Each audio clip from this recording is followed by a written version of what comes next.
Welcome to today's episode of Learning Logistics, brought to you by the MVC Logistics Academy. We do supply chain videos, news, and education more fun and easier to digest. So, let's get started. In today's episode, we're going to discuss what is demand planning. This is part of our Learning Logistics series where we discuss the basics of supply chain and logistics. Now, I covered the definition of logistics in an earlier episode, so feel free to go back to that one if you need a refresher. And I also touched upon the term demand planning in that episode.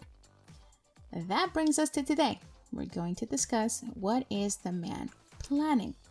Now, by definition, demand planning is the process of forecasting. No, not the weather, but actually forecasting for the demand of a particular product or service.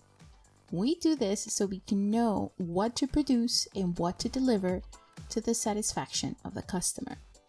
Now, demand planning is considered an essential step in supply chain planning, and it revolves around the process of analyzing, evaluating, and projecting the future requirements of customers. Now, how does it work? Well, demand planning uses statistical analysis, best practices, historical data, and past and current demand cycles. We do this to evaluate future customer demand.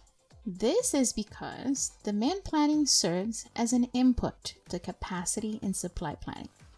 In other words, we have to figure out what our demand levels or numbers will be before we can start producing or even think about producing or manufacturing any sort of product. What is the importance of demand planning? Well, forecasts, which is a part of demand planning, is rapidly becoming the lifeline of businesses, especially in a world where consumer trends and desires are always evolving. It has become an essential requirement for the survival of businesses and their profitable management to know what demand planning is and how to forecast for that future demand. Forecasting requires a lot of tact, talent, and technique for predicting the future.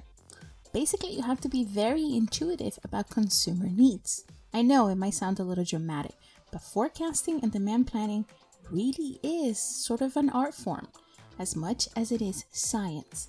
The art is in predicting or estimating the future demand of that product or service. And this is done with the purpose for planning the long-term and short-term decisions and strategies of a company. Now, this becomes a little more scientific when it is combined with analytical estimations of demand for a product or service within a particular time. This analysis is done by using past sales numbers and historical data. Now, as you can see, it kind of combines both quantitative and qualitative data. Qualitative being the predictions that we do based on our best judgment, and quantitative data, those are the numbers from the previous sales and all that historical information. Now, in order to reach a forecast that is closest to reality, well, how close to reality? Well, as close as humanly possible, you have to really be able to be in tune with what the customer wants and what the customer needs, as well as what they're willing to pay their good-earned money for. Now, what makes a good forecast?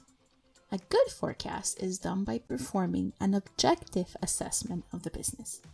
We do this by looking at the organization, their current situation, their past history, and by painting a realistic and honest picture. As I said before, forecasting and demand planning is truly an art form in many, many ways. But it must be done with both feet planted firmly on the ground. Our estimation, our predictions, and even our analysis of what we think the customer will need has to take into consideration many factors, both internal and external. This is a big reason why companies invest a lot of time and effort in designing their demand plans.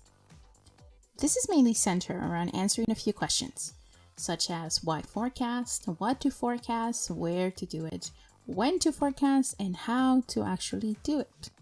We need the answers to these questions because a lot depends on it. Our whole production schedule depends on it. Our procurement needs depend on it. And our supply plan is based upon this one particular demand plan. Without a proper demand plan, we won't know what to produce, when to produce it, or where to produce it. There are so many detailed questions surrounding demand planning and forecasting that it would take us a whole day to list them. But we will discuss them in more detail in an upcoming video. So stay tuned to our Learning Logistics series and subscribe to the show for future episodes. This brings us to the end of the episode about demand planning. Please comment below and tell us, how is demand planning affecting you and your company? Like us, follow us, and join the conversation on our social media pages listed in the description box. Please subscribe to the channel and learn more about the chaotic but exciting world of supply chain and logistics. Thank you for joining us. Until next time on Learning Logistics.